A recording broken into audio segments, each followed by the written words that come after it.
town called Sherwood, putting down small localities. It's the gentleman who's the Patrick. That's what you get paid to cut.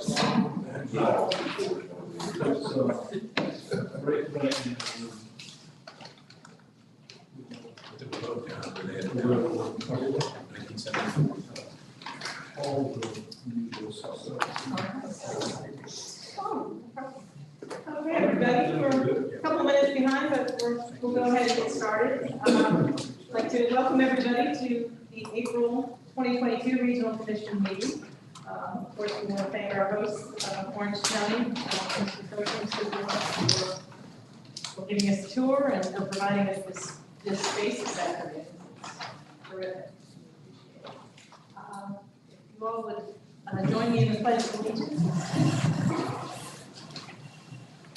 I pledge allegiance To the flag of the United States of America, and to the republic for which it stands, one nation, under God, indivisible, with liberty and justice for all.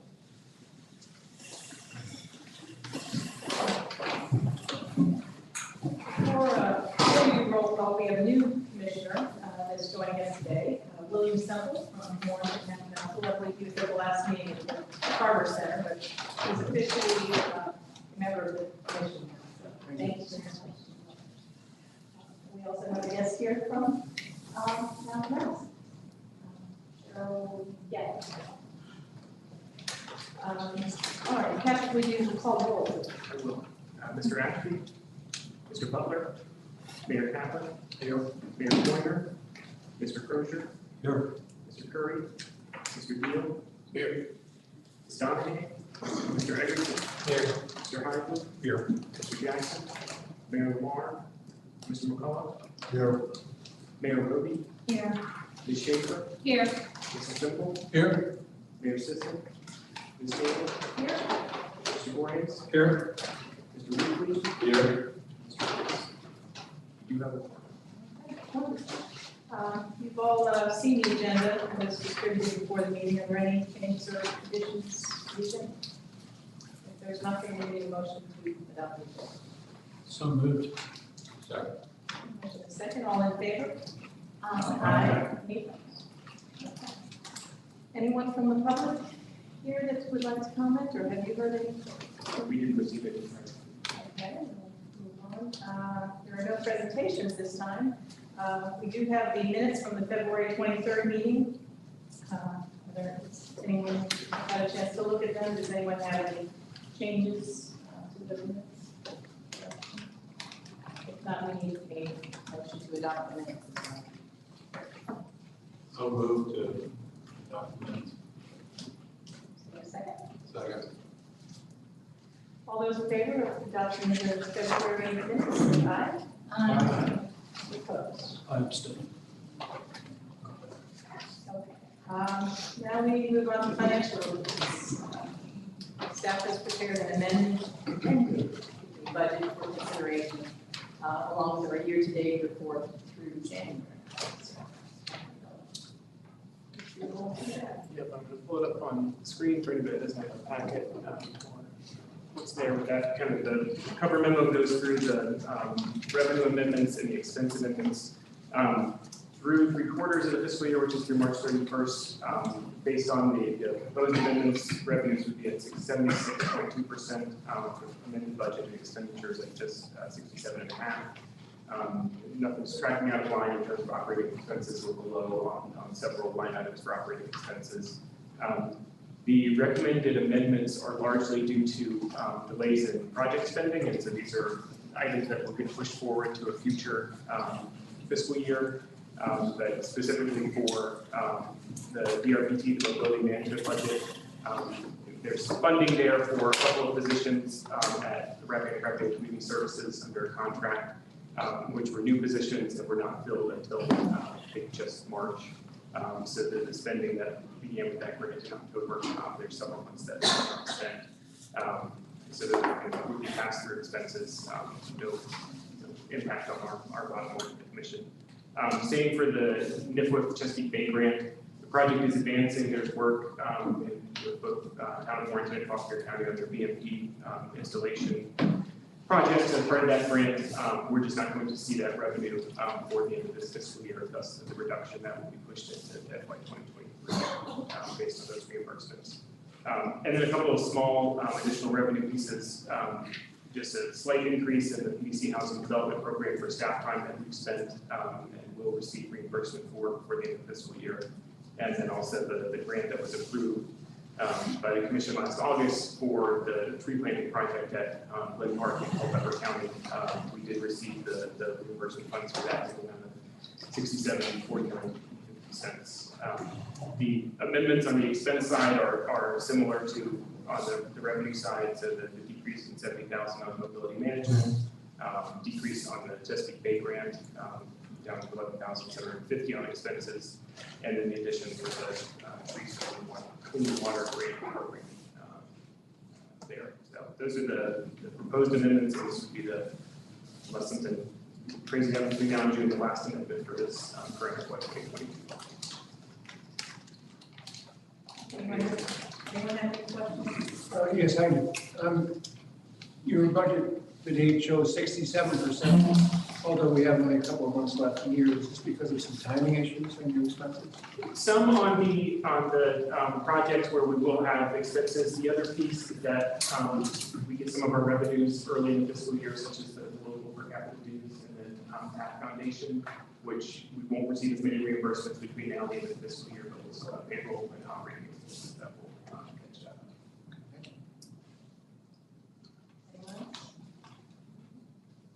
Now we will need a motion to adopt those amendments.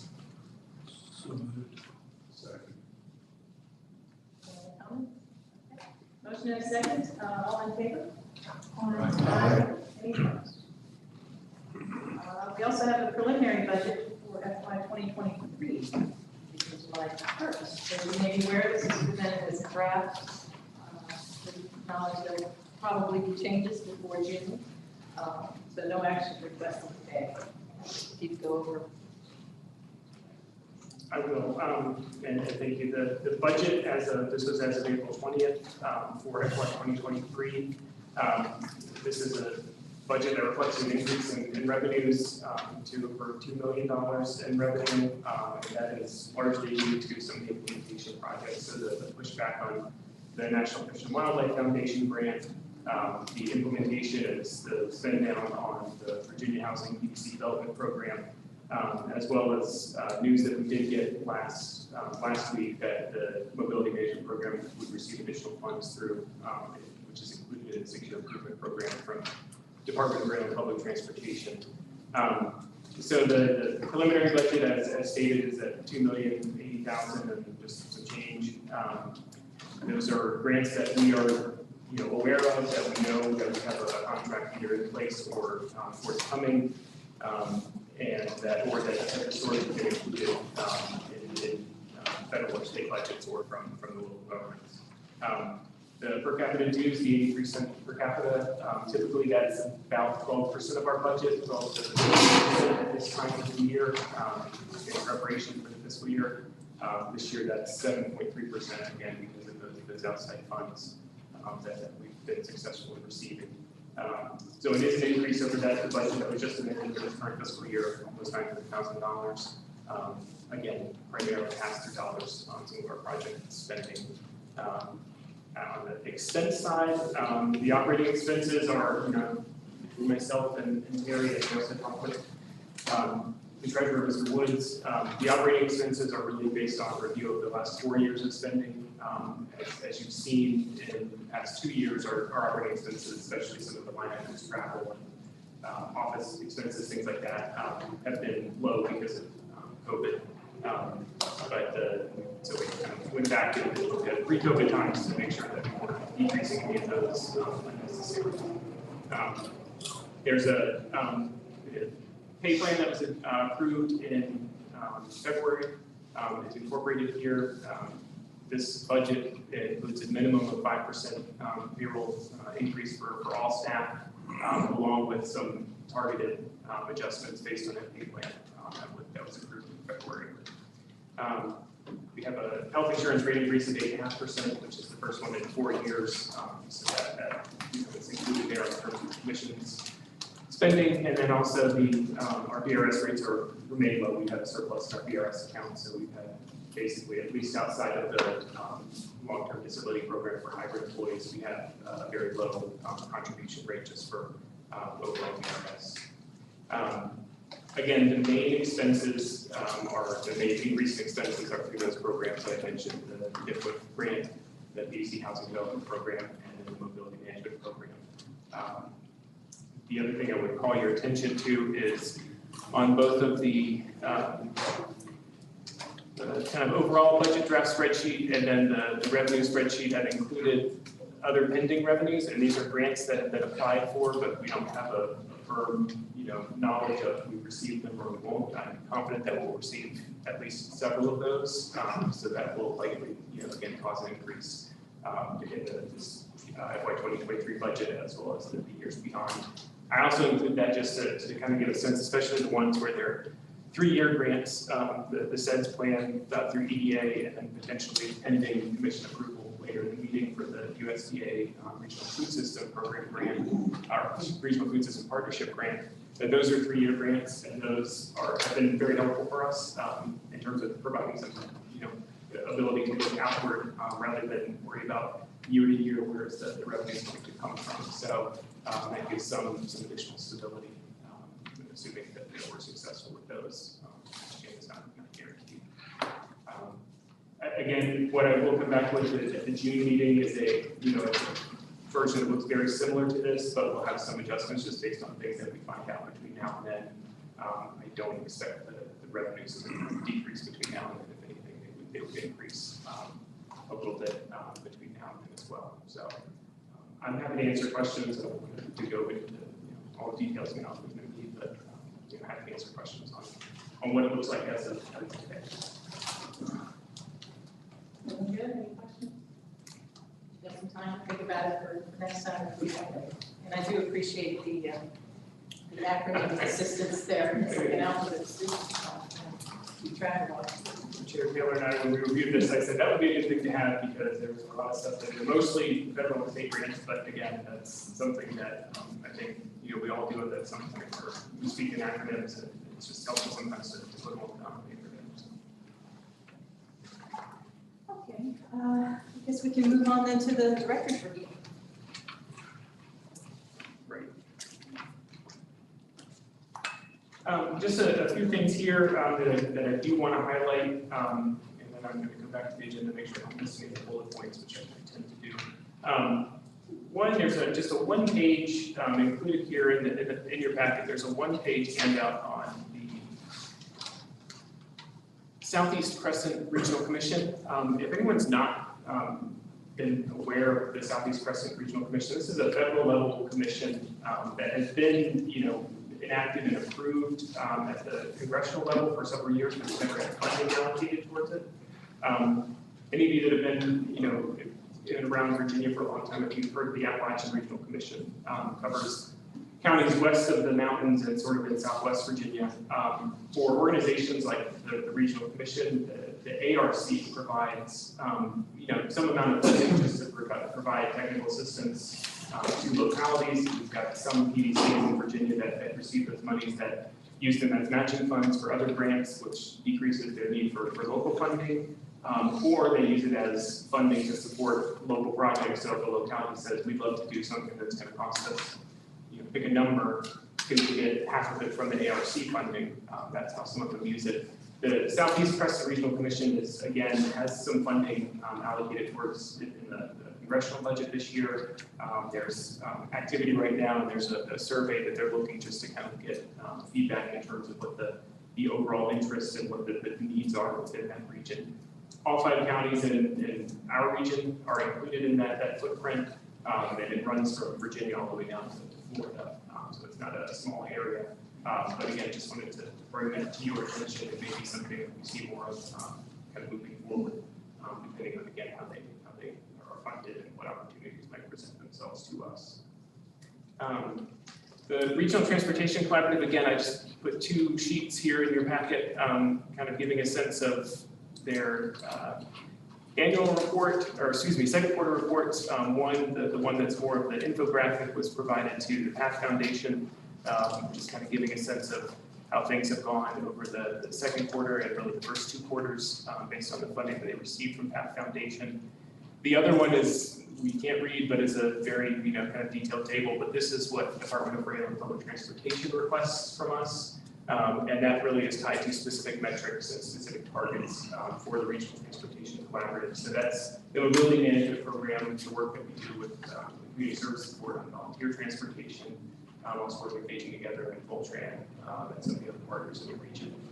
Again, just wanted to share that with you. There were links in my report if you have the digital version for articles that ran in Rappahannock News that really did a really good job of summarizing some of the great work they've done, as well as the work in Lifestyle Magazine. And then Kristen, who's our staff lead on that, and our partners at Aging Together did a recent interview with the JA here for Culpeper on the radio. So. We did the other thing that, again, when Chair Taylor and I met prior to this meeting, we talked a lot about the last couple months of the grant season for our staff. So since the February meeting, we've submitted the grant application for the Community Flood Preparedness Fund to support the resiliency planning as part of the mitigation plan. Coordinated the Virginia Homeless Solution Program grant for the Hills Housing Network, which involved the existing grantee, but also incorporating the Community Services Board as a potential grantee. As they've taken a larger interest and larger role in housing over the past year or so. It's also increased our requests to the state for that. Again, we'll find out more about that in the next month or so. And then we did submit the SEDS grant to USEDA. I've had some follow-up from them just clarifying questions and also asking us to amend the letter of commitment of funds, which I think is a good sign that they're doing just some of the paperwork checking that they haven't done when we've submitted that grant in the past. So again, we'll know more about that in the next several months.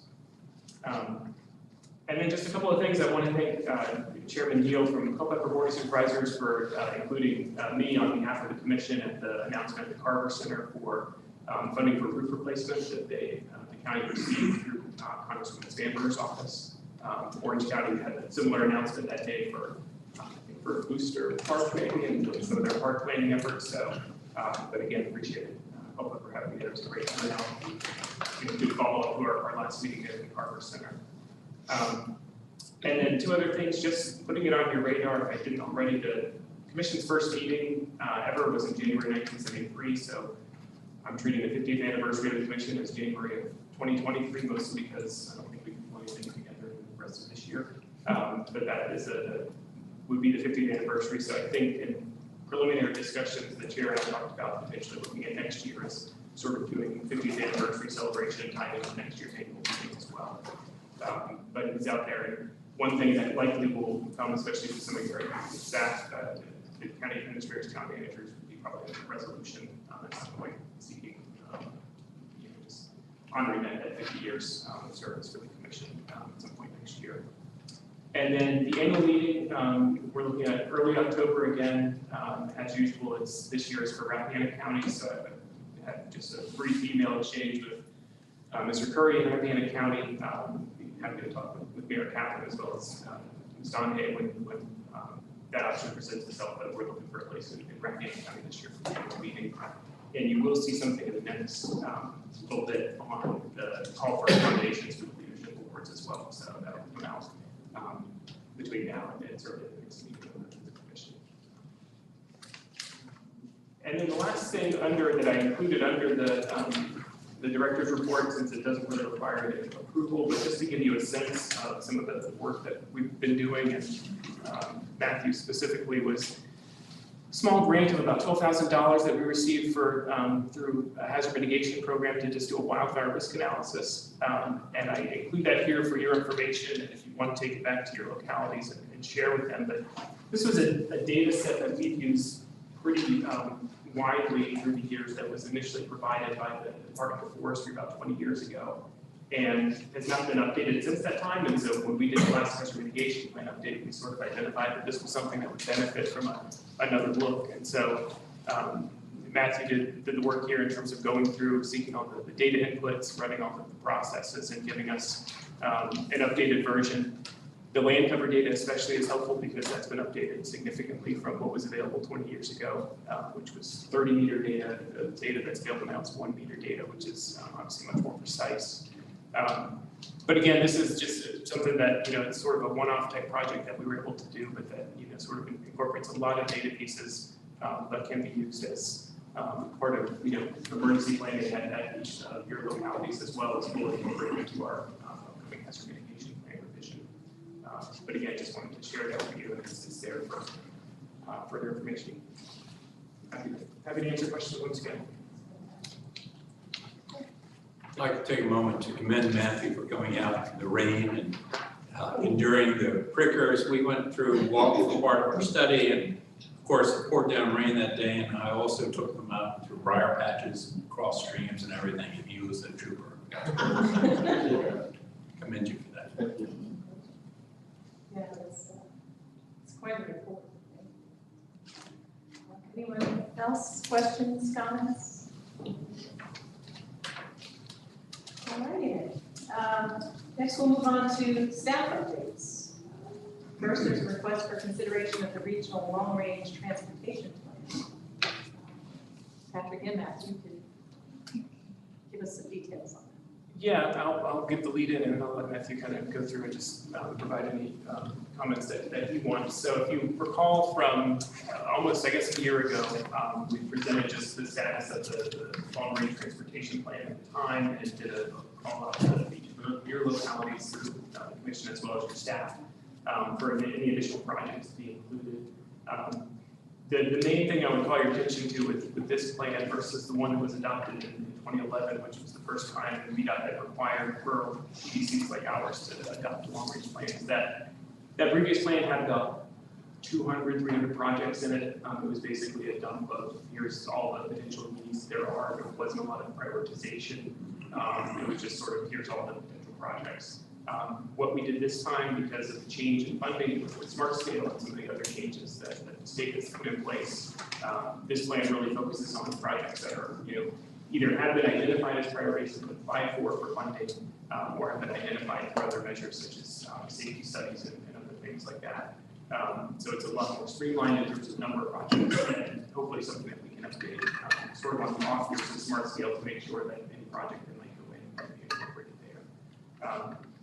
Matthew, any specific comments you want to drive forward, or any changes from, I guess, a year ago? That would be Yeah, if you go to slide 28, that's a good just pointer slide on there. So pretty much not much has changed in terms of like the, like the demographic and other information, but of course, for each of the localities, we've done updates just based on your guys' feedback on, what projects you want to see included. So like for Culpeper here, there was interest in having, a collectors, and for White Shop Road, and another one in the little pink and purple. It's kind of hard to see over there, and other local priority projects in the green dots there. Just so there's others besides Culpeper included here, but it's just to show you that we've done some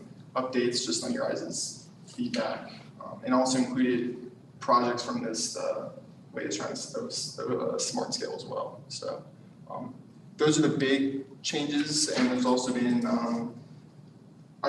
identifiers for the towns as well, so there's Culpeper and Norton as well. So but no big major changes since last time. And the other thing I would just share that this does include is, based on some work that some of the NPOs have done in Virginia in terms of trying to identify where there are equity needs in terms of transportation. That's something that it was a very simple, I shouldn't say simple, but a process that we used really that Matthew went through and just pulled some of the census data to kind of show, where we've got census block groups here that have more than double the regional average for minority, low-income, elderly, or individuals with disabilities. And that's something that, we've seen from pretty much every funder at the state and federal level is incorporate at least some, discussion of equity analysis as part of some of the long-range plans. So,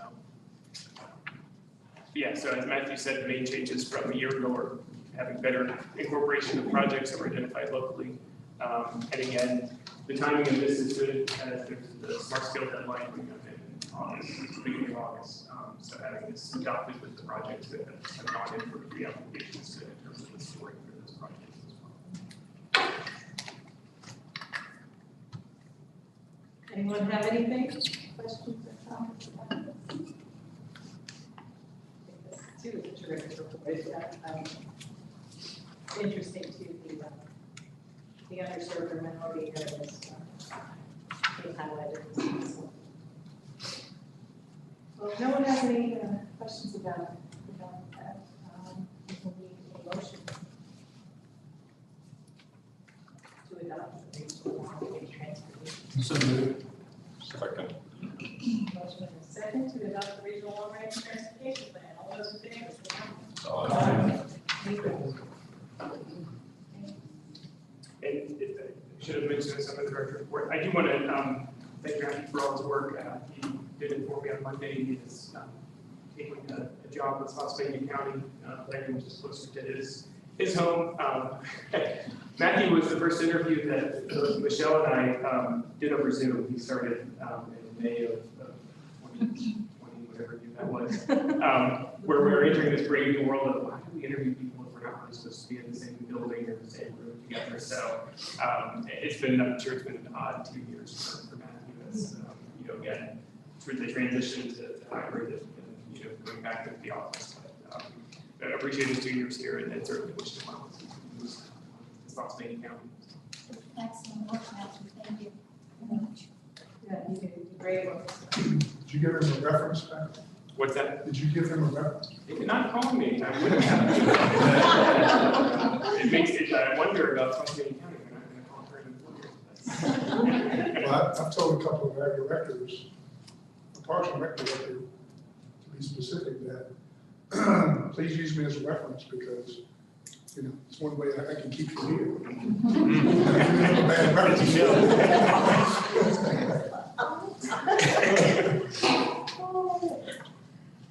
Okay, next up, Rebecca Warren, continuing repair coordinator for the Foothills Housing Network, is here to provide on the housing network activities, including the January appointed time. Yes.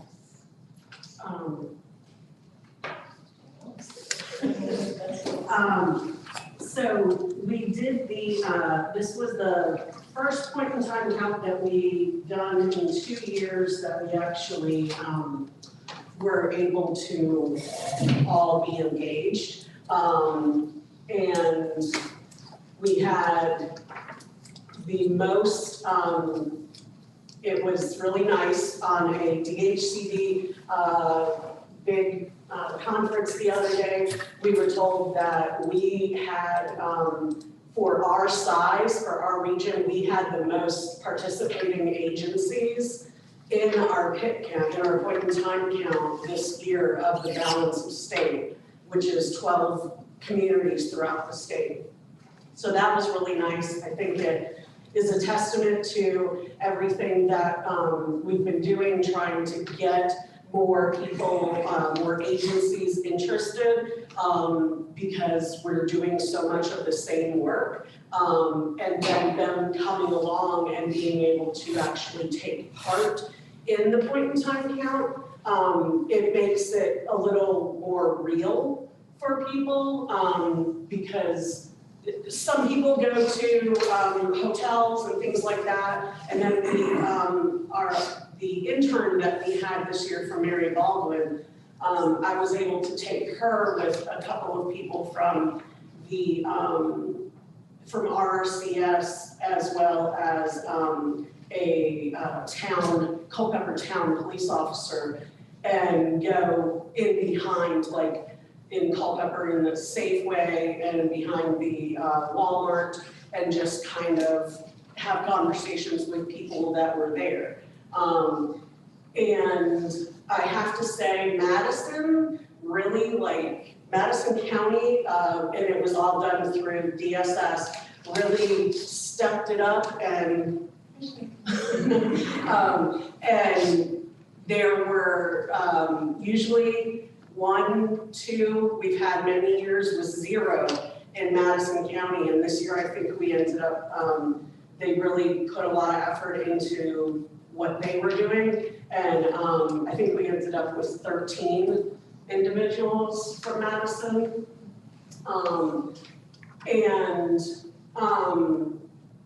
We maintained, I think we had 12 more maybe than the previous year, but we're maintaining, as you can kind of see, we're maintaining, pretty close between 200 to 260 every year. And for the last 2 or 3 years, obviously, we've been over 200, closer to 225, 230. I have to say, that is the individuals that we're able to make contact with. And it is one night in one 365-day year. So I don't want anyone to think that that is the accurate number for the entire region every day. Considering that our coordinated entry housing crisis hotline receives anywhere from 25 to 50 calls a day regarding people in housing crisis throughout the region. You can kind of, make the jump that there's a lot more people out there in these situations than one night of the year can capture. Speaking of the, and we don't have, the reason that we don't have any data from Rappahannock is we received that they didn't have any surveys. They didn't find anyone, I guess. Regarding the coordinated entry, the numbers over the last fiscal year to this last Friday, we have served 938 individuals, which are 688 adults and 244 children under 18. One thing that I want to highlight is the number of individuals, they call them unaccompanied youth, has been steadily increasing in the last 3 years. We're not really sure why. We try to ask the correct questions to find out what has caused, individuals between 18 and 24 to really go up so high. Each pick count since 2018, the numbers increased, and then our calls for coordinated entry for housing assistance went from 17 last fiscal year, and then we're not even done with this one, and we're at 75. So, obviously exits from foster care definitely have something to do with it, because we know so many people who are experiencing homelessness touch that system in some way. But we're just not sure for the other reasons. That age group, you can imagine, isn't super forthcoming with information. So there's a couple of projects with DHCD that are kind of piloting throughout different areas for that specific age group. So we may, look at something like that in the next couple of years. Moving forward, we have People Inc., who is our fiscal agent on the VHSP grant. We were approved for 11 more slots of permanent supportive housing. And so we are in the process right now of going from 7 individuals to moving people in probably before the middle of May. We're gonna have probably 16 individuals in the program.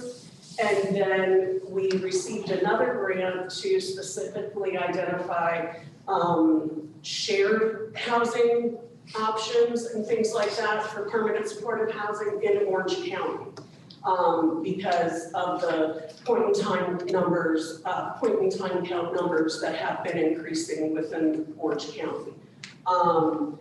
So it's a lot of information, it's a lot of numbers and a lot of data, but I think basically the most important thing to remember is people who are experiencing housing crisis or homelessness are your neighbors, your former neighbors, your coworkers, anybody that you see basically, because I know living in Orange myself and having worked for DSS, I participated in the point in time counts in the past year and still see a lot of the same individuals that I would come into contact with. And generally those are the chronically homeless, and those are the ones that permanent supportive housing targets because it gives them a lot of supports, a lot of services if they're interested. And it doesn't have requirements of participating in services, sobriety, receiving treatment, things like that. So the program meets people where they are. And so we're extremely excited that we've got a new case manager who is very experienced and is, going to be taking on 16 people and getting them through this next chapter of their life. The last thing that I just want to promote really quick, and I've got some brochures. Foothills Housing Network has a landlord partnership program. I usually try to plug if you know anyone, if you have a property, anything that you're willing to do a rental. We have incentives for landlords. Some are sign-on bonuses if you're a first-time landlord. Some are, double security deposits if you're willing to work with someone in your rental who maybe others wouldn't give a chance. You've also got a case manager who is working with the people. So I just wanted to be able to give that a plug and pass these around.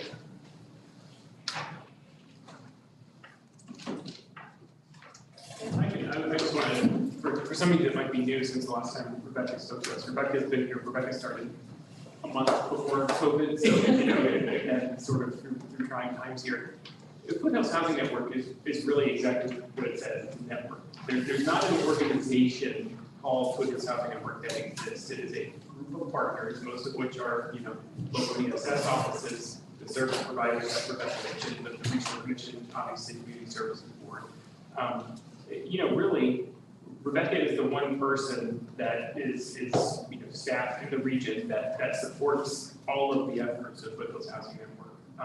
Everybody else supports DSS, obviously, each and every day, and there's other organizations. But it's really about trying to bring all of them together and say, here's how we can approach, working on homelessness issues.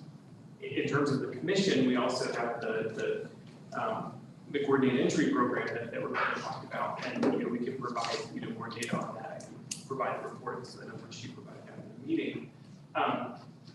But again, that's a person and a half, and so as she said, that's 25 to 50 calls a day that are coming in, where it's again, not all of those individuals will qualify for programs that we have grant funding for. A lot of them are calling in and have questions about, well, I might need housing repair services. So it's a lot more than just somebody that's homeless, that's already in a shelter. The need we've seen goes well beyond that. But again, really wanted to kind of make that clear is that it's not this massive organization that's separated. It is partners working together that are involved in that response system. And just to kind of give you a sense, and also where the commission fits into that.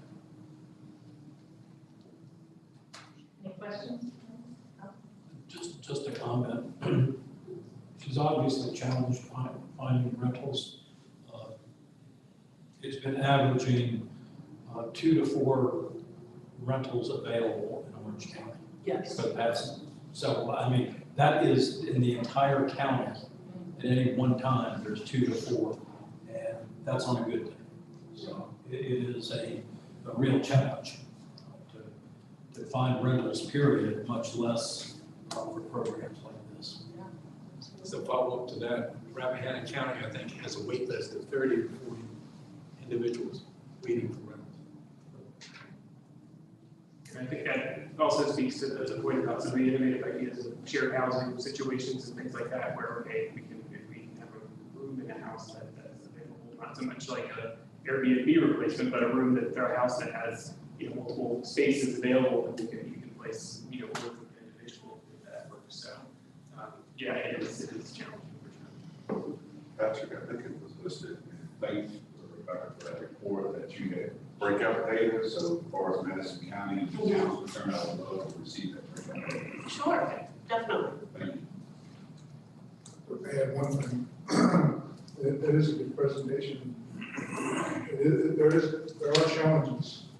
We see it in Culpeper. I'm sure the other jurisdictions do too.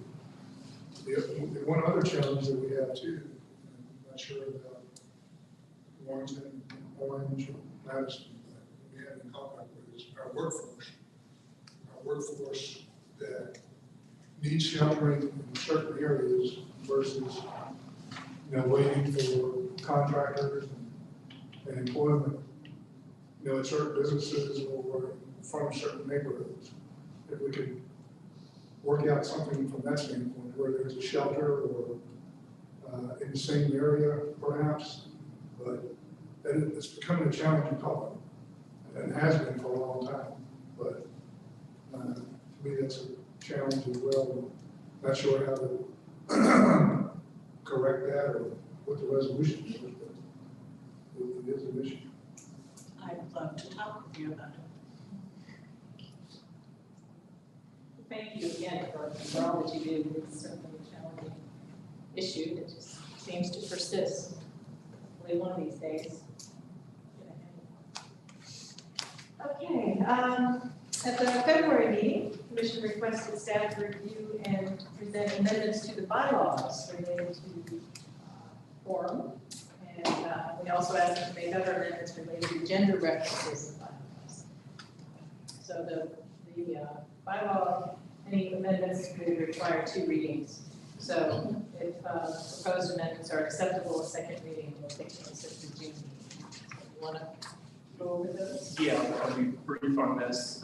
The discussion in February was for staff to go back and sort of give a sense of 7, 8, 9, the current quorum, we have 21 members, the current quorum is 50% plus 1, so 11 out of 21. The feedback and the direction I took was to see what about reducing that in-person quorum number, especially considering the availability of remote participation, again, governed by the existing policy that the commission adopted. So my process was I did quick research into 8 other regional commissions, and frankly, I thought I would find that everybody was just the same, 15% plus 1. That's not the case. 2 used exactly what we do, which is the majority of voting membership. That's George Washington Regional Commission in Fredericksburg and Plain RVA in Richmond. 2, Central Shenandoah and Roanoke Valley Allegheny used 2/5 of commission members, so 40%. And then you've got a variety of other, kind of lower thresholds. Northern Shenandoah Valley and Front Royals is 1/3 of commission members, so 9 out of 25. Majority member localities, which for us, we've got 13 member localities. I don't know that would be the best option, given those numbers. 4 or more counties, and then 1, the Central Virginia PDC in Lynchburg, 6 commission members out of a total of 23, which was the lowest that I found. So the recommendation, and what's included in the red line bylaws in the packet, is to identify 8 commissioners as a quorum, and also, which is something that Central Shenandoah PDC does, which also lists an alternative if you have 7 localities. So if there was ever a case where we had 7 localities represented that didn't have 8 members, then that would be acceptable. I don't think that would frankly ever happen. You have 1 locality that sends only 1 of their 2 members, but that's included there, as it was something I found in one of the others. So that's the only major change, other than, as Chair Taylor said, just kind of removing reference to chairman and just calling chair, vice chair throughout the bylaws. I will note that, I should say, there's one other piece that I'm redlining here. In the early 2000s, there was an added piece to the bylaws that talked about sending a voting alternate basically a proxy. I don't, in my opinion, don't think that's legal. I don't think it's something that is actually allowed, but it was added, again, prior to my time. So I recommend taking it out at this time. Again, it can be discussed and provide further guidance on that if you prefer to. Those are the changes that are there. As Chair Taylor said, this is the first reading. The second reading would occur in June, after which adoption will take place.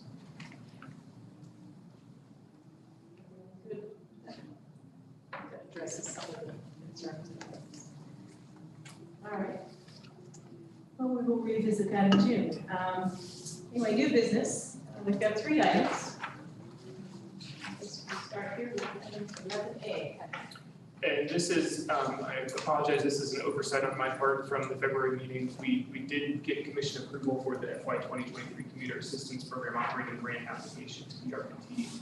There is a resolution that is required that was not included in the packet. So what we're asking for today is adoption of the resolution that certifies we're making those funds available as part of the match for that application, which was approved and is currently in the secure program at this. So moved.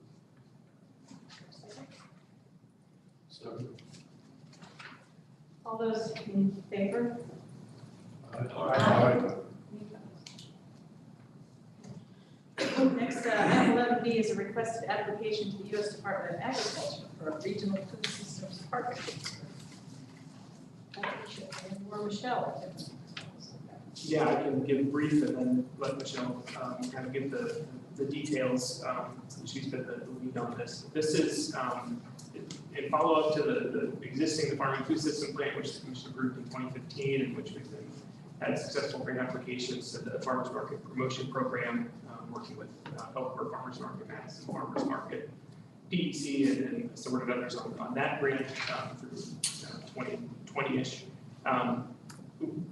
Working with Path Foundation and then some of our partners are looking at responding to the Regional Food System Partnership Grant Program.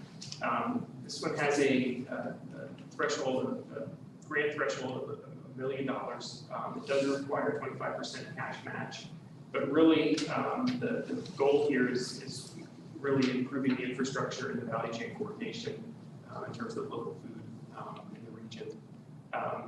You can see that the partners that we've got so far on the grant: 4P Foods, George Washington Carver Food Enterprise Center, the Ag Research Center at the Carver Center in Culpeper, Mid-Atlantic Food Resilience and Access Coalition, Minority and Veteran Farmers in Virginia Piedmont, Northern Virginia Food Rescue, who does a lot of work with food pantries and is looking to expand into our region more formally, and then Path Foundation and the Commission.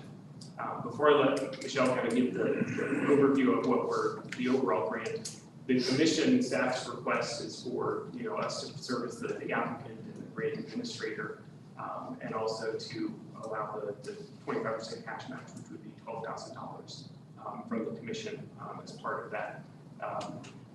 We would also use to work with the Purely Piedmont brand, continuing to engage there. That brand was developed 3 to 4 years ago. And then also getting more with these partners to ensure that they're collaborating as well. Michelle, do you want to go into details here? Sure. So the commission's portion of the grant, as Patrick said, would be administration and also assessing the Purely Piedmont program, doing a survey of our members to determine what's working and what's not, and then to tailor marketing towards that. Also working with veteran farmers to do a better job reaching out to minority, low-income veterans, all of that. But also we would be planning, during the first year we would do planning, the second and third years of a 3-year grant we would be planning a minimum of 2 stakeholder meetings around the region to better coordinate with people like farmers, processors, food hubs, organizations like Cooperative Extension and whatnot to network. There'll be some workshop-driven presentations, but mainly networking to try to better coordinate. Value chain coordination is one of the buzzwords that you might hear, but better coordinate amongst the food system. So we would be working with our partners on that and us being the lead on that end. And then the other partners for key food plans to have to pilot 4 small cold storage units powered by solar panels and shared by grower communities, processors, and other organizations that provide food to underserved communities. And then renting an electric truck to basically run distribution around the region. So our region would be the pilot for that effort. And that would be under a cost sharing and scheduling model is what they describe it as, with an app for reserving storage and transport space. So it's a very high tech, environmentally friendly solution to better distribution of food within the region. From the George Washington Carver Food Enterprise Center, they plan to hire an outreach and training coordinator to provide 60 workshops over 2 years to carry around the region, helping farmers scale up, food safety, all of those kinds of things, and also on outreach and value chain coordination around the region. Also, the Mid-Atlantic Food Resilience and Access Coalition also plans to hire a coordinator to work on network building with their farmers. And MAFRAC is an organization that sprang up during the pandemic specifically to address the excess food that farmers had that was being thrown out essentially, and getting that food to low-income individuals within the region.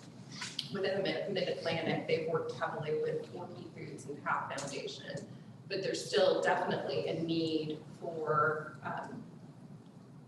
food from low-income individuals, working with food banks and farmers and others around the region to move that food around to where it needs to be. The Northern Virginia Food Rescue plans to open a warehouse facility in Fauquier County to also address food access needs. And they would be working with organizations like Fauquier Fish and Fauquier Food Bank and running and having that be a new hub for their operations within the region. Minority and veteran farmers would be hiring a consultant to assist them with some assessments within their organization, and also to conduct training for small farmers on things also like scaling up, but more directed to smaller farmers and people of color, low income, those kinds of things, and also providing technical assistance and strategic planning for their organization. So that is about it as far as what the plans are. Again, we are, for RRRC, we would be seeking $48,000 in grant funds with a $12,000 cash match. And as you can see, there's other organizations that have provided cash match and in-kind match. We were successful getting funding from PATH Foundation of $130,000, and they will also be acting as a partner and participating in our efforts. So the deadline for this is May 16th, and it's a 3-year program. And I apologize that at the corner of sort of each of your spaces, the handout that is on the screen is provided. It wasn't in your packet, but everything Michelle just went through. I think there's handouts on all the to be in front of you. And so I think, and again, just to summarize, I mean, we're asking for approval to submit the application, but also for the cash match. But again, the impact for us is fairly small. In terms of the impact for the commission, it's helpful. It's really some of the partners allowing them an opportunity to go up for this funding and really expand and pilot, as Michelle said, some of their really innovative ideas. It's fostering their solutions to some of the issues that arose through our food system planning process and through COVID response. There are some terrific ideas that come from this. I mean, I've always envisioned all the food trucks running around, like a roving farmers market type of thing, and that's, you know, sort of what you mentioned here as far as getting this to the people who need it, so. Any questions for Michelle Patrick? Okay. The action that's requested is to approve the application to the Regional Food Systems Partnership Program. So moved. Second. Motion and a second. All those in favor? Aye. Any opposed? Terrific. Thank you. Okay, next up, item 11C, the annual Rural Transportation Work Program grant. As a request to VDOT, staff is requesting approval of the annual work program along with adoption of the resolution included here in your packet. Patrick and Matthew can answer questions about that. I'll answer, I won't make Matthew answer since he's doing the work, so. If very, very similar to what we've kind of put forth in previous years, really the way we've divided this up and some of the direction of VDOT at the central office. We've got statewide planning participation, including, you know, going to meetings like last night's 6-year improvement program, public hearing, and coordinating with VDOT, the Commonwealth Transportation Board. Our regional transportation, this is really some of the smart scaling, the project assistance. This year, the commission's only served as the applicant on 1 pre-application for Fauquier County, but participated in a lot of discussions with your localities about potential projects, and also policy review and making recommendations to smart scale.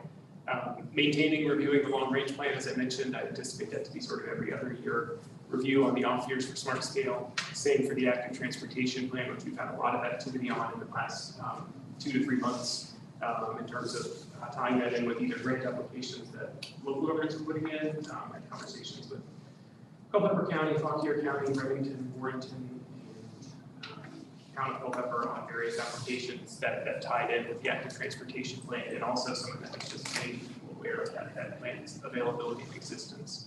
Park and ride lot counts and conditions assessment, and then liaisoning with commuter services and transit planners in the region.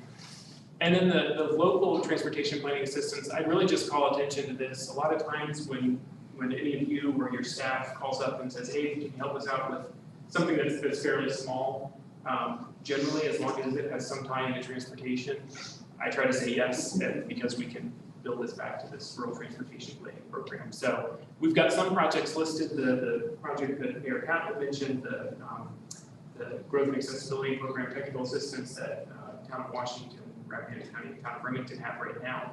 We're supporting some of those efforts with administrative assistance, again, through this funding. We've also got completion of data collection on sidewalks for Town of Orange and Orange County, just because we've done several of the other counties. Orange is sort of the one that's next on our list, and we'll coordinate with staff and others as that process goes forward. But again, this is sort of a catch-all where, you know, if you have things that come up, this gives us some flexibility to have some staff time to support them. So no major changes. Again, the funding is the same as previous years. We have a 20% match of $14,500 to it. The federal money that went through the state of $58,000. Any questions for Patrick? There's no questions or comments. We need a motion on that. We're looking for adoption of the attached resolution authorizing the RRRC staff to apply for state research and planning funds from VDOT for the FY 2023 rural transportation. So moved. Second. Motion and second. All those in favor? Aye. Any opposed? Wonderful, thank you. We have no need for a closed session, so I guess we are at the point of our regional roundtable. So why don't we start with Mr. Ruiz, our host for. Thanks. Well, thanks for coming. We're excited. We took a little tour for those who came earlier. We got about halfway through the building. So if anybody wants to to see the rest of it. Promise it'll be 15 minutes. And we'll hit the IT, fire and EMS and 911 center real quickly as you exit.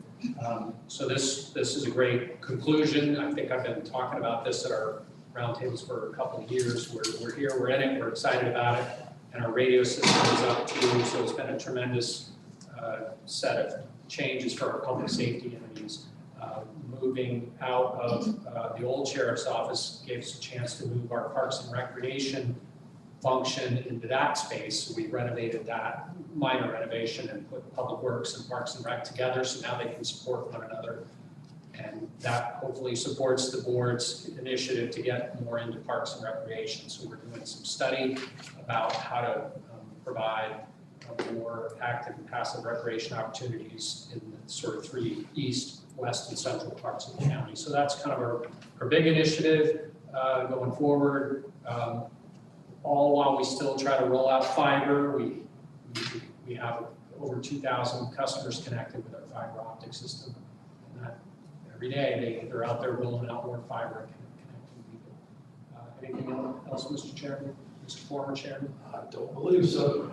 I think it's pretty much hit on it. Just another day in paradise. Yep. Thanks for being here. Well, thank you. It doesn't matter. I'll say a few words and then I'll have the town manager fill in. I missed a few things.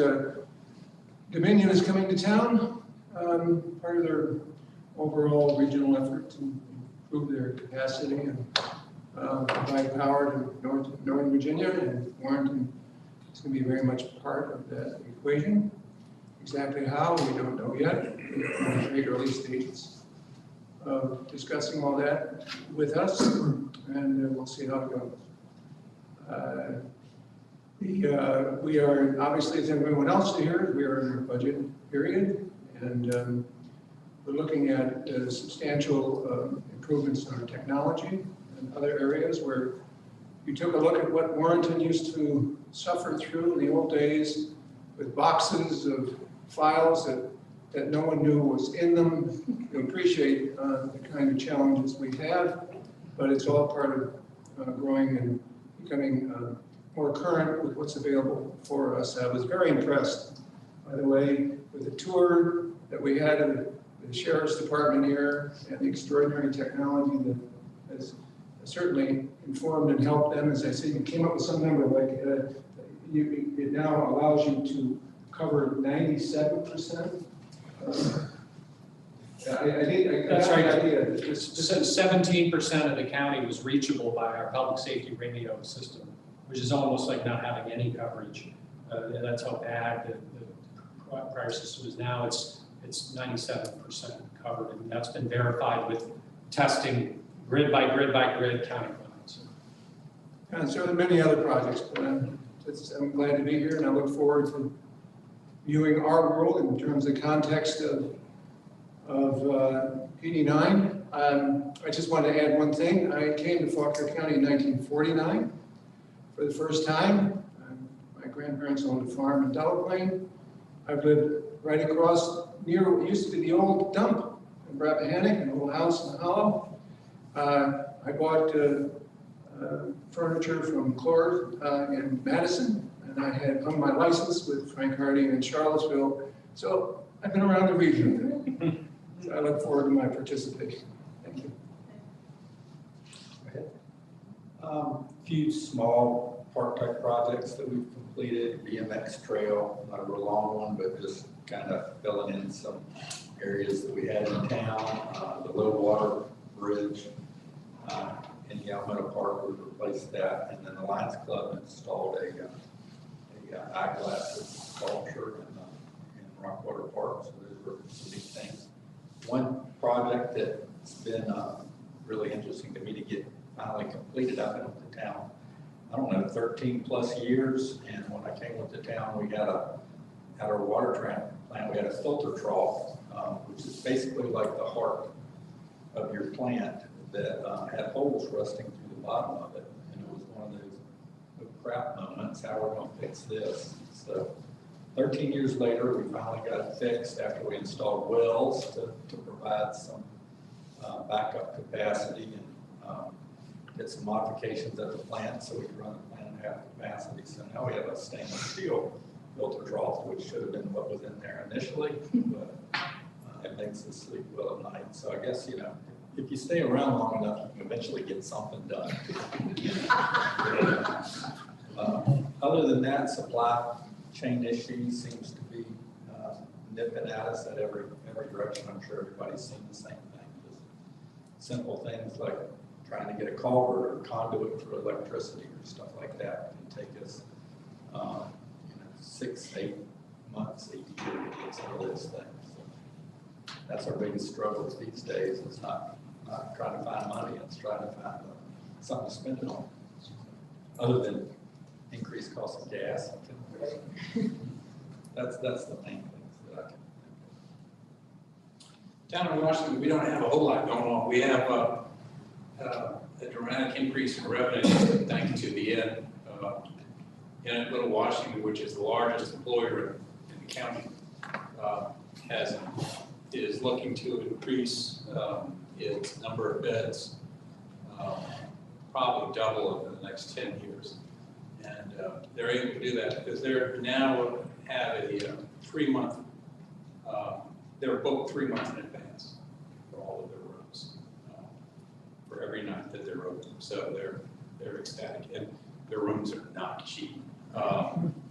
And so we are benefiting from that. We're working with them to try to make it so that they don't take over the town, that the residents of the town are able to continue to enjoy the peaceful residential existence while next to this wonderful enterprise that's going on.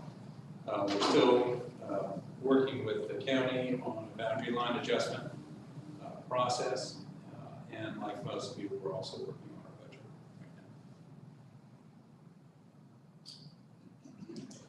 right now. And please, Mr. Chairman, rein me in at any point if you'd like. Very fortunate we've adopted the budget. Thankful the board put a lot of initiative behind employee incentives, whether it was more increase of contribution to healthcare, added a few new positions. Our IT definitely has come a long way from our board supervisors today. We're going to move from a party of 1 to a party of 2, which will be very helpful because we are in the configuration stage of financial software, and we appreciate some of your team members talk about Tyler units. So it's all about what is Tyler and how's it performing. So certainly I think we reached out and had some discussion at the town call as well. So we thank you for that insight as we dive into that fun project. Radio project is underway. We have partnered with Greene County, but there will be 2 new power sites in Madison County. One of them is broken ground for Cooper Ridge, which is our largest park and recreation area in the county.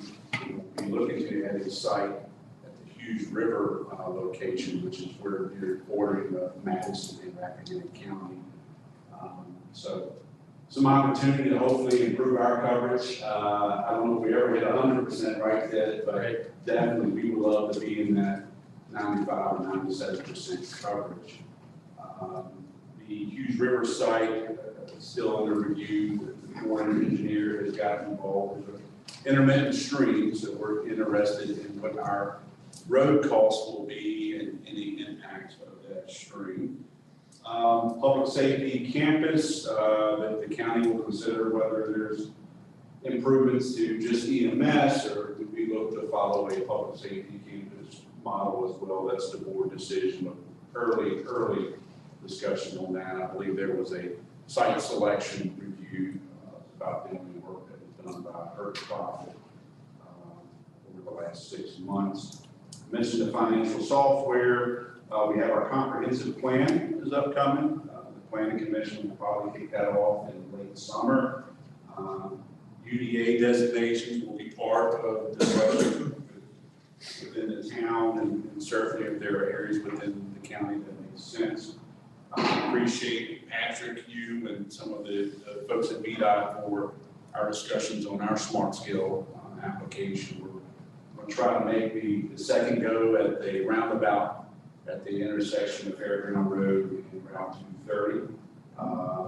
And then lastly, we had a recent announcement, I guess you could say, involving USDA meat processing facility. So a business owner, Mr. Wolfick, his business is known as Hidden Pines. They've expanded beyond meat processing to actual meat processing. And, not being the farmer, it's my understanding that it's a long waiting list of trying to get your meat processed. So we welcome the opportunity because Madison is agriculture, and we're happy with that recent announcement. And may have missed a lot. Chairman Jackson could definitely fill in as he chooses. Yeah, Culpepper, just to add to what Mr. Hively said, I think very good news from departments as far as staffing and getting some new folks in place that we've been hoping to hire. We have a new town clerk, and she's not new, she's been in the office for a while, and she has successfully found a deputy clerk to help her out. So we've got some good news there. Budget's going well, thankfully, and I just wanted to remind people, like I said last month, I think that we have a big event on Saturday, hoping to draw a lot of people into Culpepper, a spring event with music and food and beverages and some games and stuff. So things are going well for us.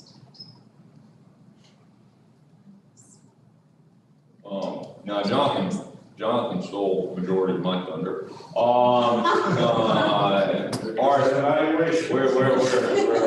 We're still working through the RSA process. It's going. We do have for our park, Cougar Ridge, July the 31st is their 20th anniversary of the acquisition of the property and then kind of the implementation of the park. Kind of looks like there's going to be a big community picnic, which is a good thing to do. Really kind of good for everybody. We're seeing just tremendous Airbnbs and glamping stuff coming to us. I mean, it's amazing. It's going through the planning commission and then the board process, of course.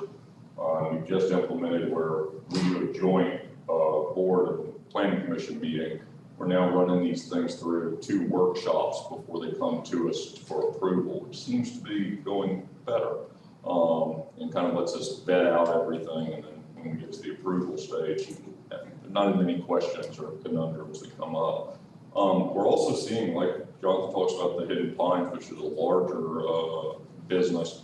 We're seeing a lot of small businesses pop up, and it's kind of questionable on the basis that majority of Madison is agriculture, and spot zoning is not the best, but that's what's happening. I mean, it's neat to see all these little entrepreneurs kind of come up and provide more services to the citizens of Madison. And then the last one is we've been working on several projects for, I say, a couple of years. It's more like 20 or 30 years, and there's going to be big news very, very soon. And that's encouraging, finally kind of crossing off some of these items off our list. It'll become new shortly. Thank you for having me. I think the only thing that Mr. Voorhees didn't cover was we have approved our budget. That process went extremely smoothly this year. We're adding a 5th medic unit, 24/7 operations, which is something near and dear to Mr. McCullough. We'll leave 8 new positions for that. So that our public safety budget is definitely expanded. Everything else is hanging in there really well. We just approved it last night, and already had a number of employees thank me for what the board did this year as far as expanding the pay, bringing the pay scales up and all. So everybody else keep your pay where it's at. Do not increase it. Stay exactly where you are. Okay? We're sitting in a pretty good place right now. then a lot of employee benefits, including health and wellness, and all of that sort of thing. So, thank you. Our budget process is nearing the finish line. Hopefully on Tuesday, the board will adopt the budget and tax rates and appropriate all the funds. But it's been a fairly smooth process this year, I'm happy to say. And with apologies to Mr. Crozier, we did create some entirely new pay scales for public safety and had some pretty healthy raises across the board. You'll be getting losses. So the budget went great. Our redistricting was adopted by the board and subsequently approved by the AG's office. So I wanted to thank Matthew and Patrick because they were instrumental in helping us do that. And that also went quite smoothly. And then the last thing I would mention that Mr. Hyman did mention is that we recently, they recently adopted an ordinance to do a boundary line adjustment. And that was a result of a process established through an agreement 10 years ago. And the process worked exactly like it was supposed to, and it was surprisingly painless. So budget redistricting and boundary line adjustment without a lot of pain. I feel pretty good about those things. We have a lot of other good news things happening in Culpeper, but I'll refer to my chairman for that. I think he might want to mention that. We didn't plan that. He's just being kind and presenting all the boring things. Well, I'm get to present all the good things, and I'm sure everybody's heard about Amazon. Coming to Culpeper and speaking personally, I'm excited about it. We're being told it's the single largest capital investment in the central region history, with $500 million coming to our community, including Charlottesville. So pretty proud of that, and I'm excited about that. We've facilitated in the last 3 years $55 million worth of quality of life projects, which really excites me. A lot of recreation, CTEC schools, maintaining our tax rate. We're not going to have to increase our tax rate this year. We're going to keep it at 55 cents, the real estate tax rate, which I think is great. We're lowering our personal property tax for passenger vehicles to $3 from $3.50, which we're excited about that. We're waiting, and I think it's going to go through where we're going to be able to, state's going to transition our battlefields into a state park. So we're excited about that. I know Megan and Chris are happy about that, and I know Paige is happy about that. Yes, they're working back hard. So I met with them several years ago, the trust gentleman, and so it's taken a long time to get this done. I think Governor Young has it in his budget to go forward with that. I think it's $5 million appropriation for that, correct? It started at 4, and it's whittled down to 3.7. 3.6, something like that. Maybe it's 3.7. Yeah. Still doesn't, happy. Yeah, didn't happy. dampen the enthusiasm at all. It's still, yeah. And our Parks and Rec director was, no pun intended, but he's very illuminating right now as far as putting lights on one of our sports complex fields. 14 fields being lit. He had a drone out last night that was taking drone pictures and aerials from the sky. And so that's quite an accomplishment for us too. So a lot of good things going on in Colorado. Thank you. Well, in the town of Orange, we had our budget public hearing on the 18th of April. We usually adopt our budget in May, so that's what we plan to do. We have some sidewalk construction going on the north side of town. We had an area, I know you've heard before, put your sidewalks where you see the paths and the grass. Well, that's what we did. And this project connects an area of the town to the Food Lion Shopping Center, which is a lot of pedestrian traffic there for people who didn't have vehicles. So we did that. And in that same project, we're updating the ADA compliances at the intersection of Spices Mill Road and Madison Road in the town of Orange. We have a new subdivision, Round Hill Meadows, on the northern edge of town also. The model home is built for that subdivision. We have 5 new constructions that are beginning, and we anticipate 20 of the 100 possible builds to go in there this year. We have 8 permits granted right now for new builds within the town of Orange itself, which is very unusual. We don't usually have many builds in the town. And the accessible centennial plans are coming together for the celebration on June the 11th. At noon that day, we will have a time capsule that we have put out feelers to the community for which should go into the time capsule, and we're hoping they will give us some ideas. It's not real big, but we hope we'll get some good ideas on that. And that will be in conjunction with putting that into the project of the Constitution and Bill of Rights with the Charters of Freedom. This one, they don't like to call it a monument, but it sure looks like a monument to me. It's behind the James Madison Museum in the town of Orange, and it's been a huge collaborative project with the county, the town, the museum, and many other agencies. So that's what's going on this time. In Town of Orange, and I appreciate Councilman Simple mentioning a lot of the things that we're going through. We are in our budget process, and we are watching what the rest of you are doing closely. We're trying to imagine between what's going on to our north and then the great things happening in Culpeper and with others. So we're working through that right now. Warrenton is got the new town hall this last year, and so we've been focusing, as Councilman Simple said, really a lot on getting some things better in place, better processes, technologies, some big innovations for us, and automating things and putting things in place that we're finally rolling out this year. I know we had talked about the new website that we had rolled out last year, and that has really changed things in the interaction with the public to have alerts. They can customize their web page when they come on. So if they're what they're there looking for, what they're doing, and so we're seeing a big uptick in our interactions there and getting a lot of positive feedback about that. We've been making changes to trash, no positive feedback about that. I think if you want to have a conversation with the public, change trash.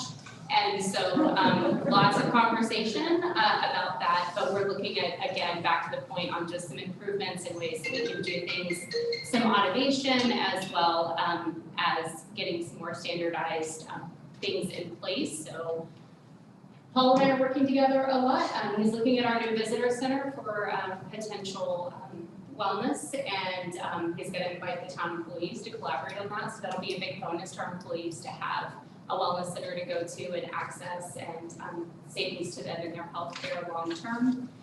The town council is currently considering a large scale purchase of a new park that also has an historic component for our town, so we are still working through that. Haven't fully disclosed anything, but it's been enough on the agenda that everyone has an idea that we're looking at some of that stuff, and I think that'll be a huge addition for Warrenton, and I really like the idea of the historic preservation component in conjunction with the park, and a lot of time with Patrick. So again, I just want to say thank you to Patrick and his team helping us with transportation, the redistricting and sending all of that stuff to the AG and everything that we're working through. So we probably worked more closely with you all in the last year than since I've been here, and it's been a huge help and support to us. And congratulations on your new job. I love all of your data and your reporting, so I'm sure Patrick will miss you as well. But just again, thank you for everything you guys have done, and that's about it in Warrenton. So I'll turn it over to Paul. Thank you very much, Brandy. We completed our budget process. I'm happy to report that the tax rate is the lowest tax rate we've had in 13 years. He's showing off. No, because now comes the, having said that, tax bills are going up by an average of $400 a bill. And that's the result of the reassessment of property in Fauquier County and a huge jump over the last 4 years in value.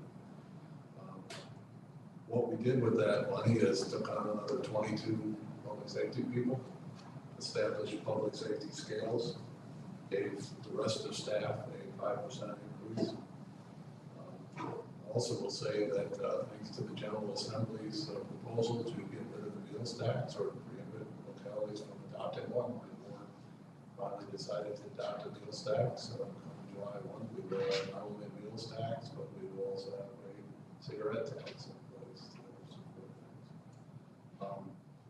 We also purchased the Virginia National Bank property, which is the old Faulkner National Bank building at the Town Square, and their wealth management building. That will enable us to move all the county departments out of the current courthouse building, and then to move our general district court into that building with our circuit court after we renovate it.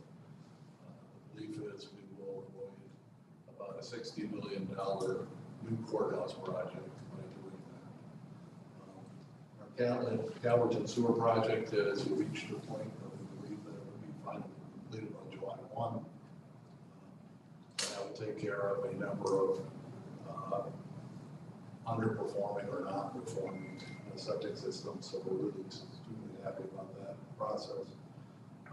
As Brandy said, we're working with the town to ink a lease of their old visitor center to convert that into a employee wellness center.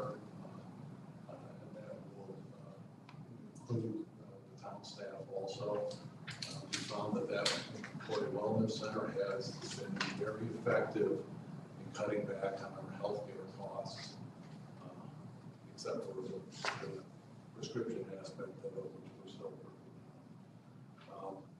That we hope to go to settlement very shortly now. We've started renovation of a residential step-down addiction treatment facility located on our Hospital Hill in our old CSB building. And we hope to have that finished in the near future. And proud to announce that, well, not so proud to announce this, but we are experiencing, like everyone else, staffing issues, especially at the lower end. The board in the budget process did increase the minimum salary pay to $15 an hour.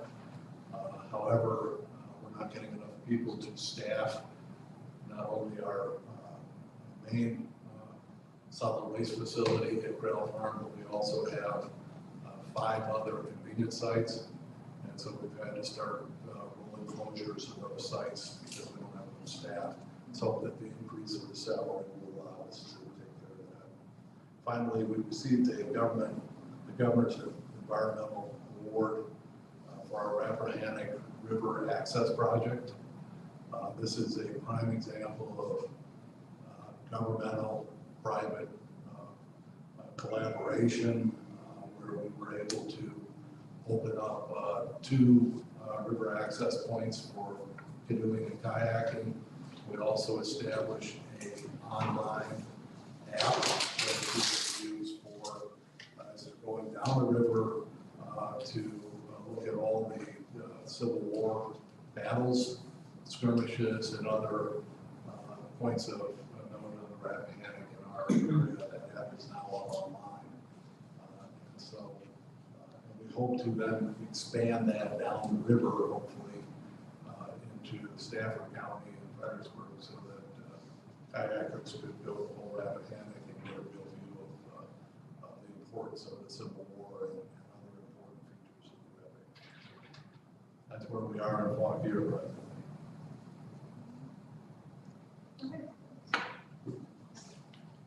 Once again, I want to thank the gentleman from Orange County for hosting us here. And again, if anybody wants to check this place out, I guess I only smell conservative.